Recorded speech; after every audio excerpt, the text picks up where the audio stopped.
Hi, my name is Beth Morrison. I'm a parent and family carer, Calum's mother. My son Calum he's now 17, but back in 2010 when he was 11, he was restrained by 4 adults, prone on the floor, for riding a bike in the gym hall. He didn't understand that riding the bike time was over, and when he didn't comply with the teacher's instructions, the teacher pulled him off the bike and he was restrained because he'd kicked her. That resulted in Calum having quite serious injuries. He had a lot of bruising. He had petechial hemorrhaging all over his chest. When he came home that day, his lips were blue and his clothes were in a bag soaked with urine. And what they'd done was he'd urinated during the restraint, and then they picked him up. They sat him in a time-out chair while he was still in his urine-soaked clothes, and they stood over him with an egg timer for time-out. And nothing was done. I complained, I got the police involved, I did everything that I could. Even the GP made a child protection referral, and nothing was done. Nobody was held accountable. And I thought, if I had done that to Calum, I would have been charged with child abuse, quite rightly. Calum would have been removed from my care. Why is it not the same because it's staff in a school that have done this to a child? So I started by trying to see what the guidelines were, what was the policy around the use of restraint in a school, and I began to realise that children had died because of restraint. I looked into seclusion rooms and I was horrified at the practices that went on. The only piece of guidance I could find was called Holding Safely, but it was never actually written with children, disabled children in mind. It was for looked after children, young offenders, kids in residential care. No mention of disability in here at all. So I decided that if there was no guidelines, then we really had to have them. And I managed to get the support of 2 charities to help me go to the Scottish Government under the Scottish Government Parliamentary Petitions Committee petition system. And in January 2015, PE 01548, National Guidance on the Use of Restraint and Seclusion, was published on the Scottish Government's website. We collected over 7,000 signatures. We were invited to Parliament in March that year to give evidence, which we did so. And the response from the Petitions Committee was they were horrified.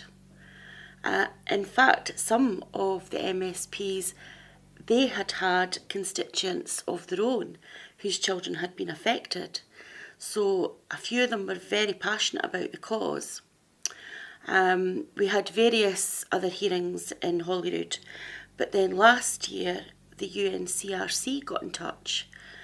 There had been a report, an NGO report by Together Scotland, who represent, I think it's about 140 organisations, and they had written this report, not just about the petition, but my petition was featured in that, and as a result of the NGO report by Together, the UNCRC have written to all 4 of the UK governments, so Scotland, England, Ireland and Wales, and the UNCRC have asked the governments for their response into what they are doing with regards to the use of restraint on children.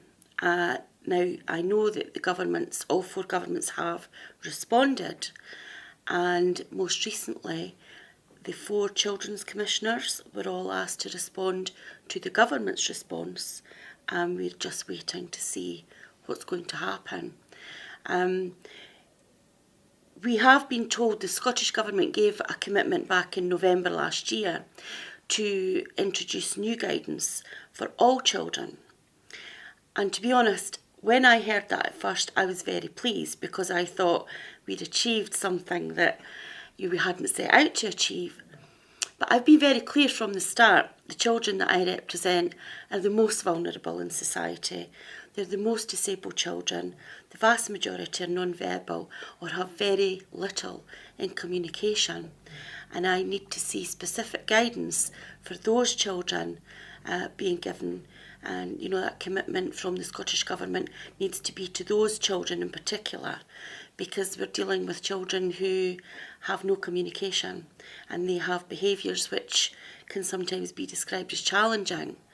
And part of the new guidance, I'd like to see training being provided for teachers and education staff, because I believe that's the way forward and the best way into supporting these children, to make sure that we've got restraint reduction and we're going to move towards zero restraint and zero use of seclusion rooms.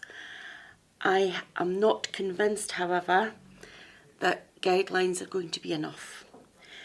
Because although we have a lot of good practice, and in Scotland we're doing some wonderful things, I think that you will always get people who don't follow the guidelines. And I am now of the belief that we need legislation. In fact, some of the MSPs in the Petitions Committee had said that this actually needs to be a policy issue now, that hopefully one or two of the parties will run with that. We've just literally yesterday had the Scottish elections, so Calum's video will be going to every MSP in Holyrood to ask for their support, and hopefully, you know, they will take it forward. It's such an important cause and we'll stick with that, and that's what we're going to do. Last night I was presented with an Outstanding Achievement Award by Bild at the International Positive Behaviour Support Conference in Liverpool. I can't tell you how much that meant to me. 6 years of hard work, and I never ever thought, I've never even won a raffle, never mind an award. And that just means so much, because I feel as though the award's for the children. That's why I did this. I've not just done this for Calum, it's for all the children in Scotland, and hopefully all the kids all over the UK, because positive behaviour support, it's the best way to care for our children. And I can't be any more positive about it than that, you know, PBS, it's the way forward, it's evidence-based. It works. It's not rocket science. And if you go with the programme and you do it, you would be amazed how easy it is. It's much easier than people think. It's not hard. It makes the teacher's life, the educator's lives much more enjoyable. They get so much more back from the children, and it increases the quality of life for the kiddies at the end of the day. That's what we need in the schools. That's the way forward. That's what we want.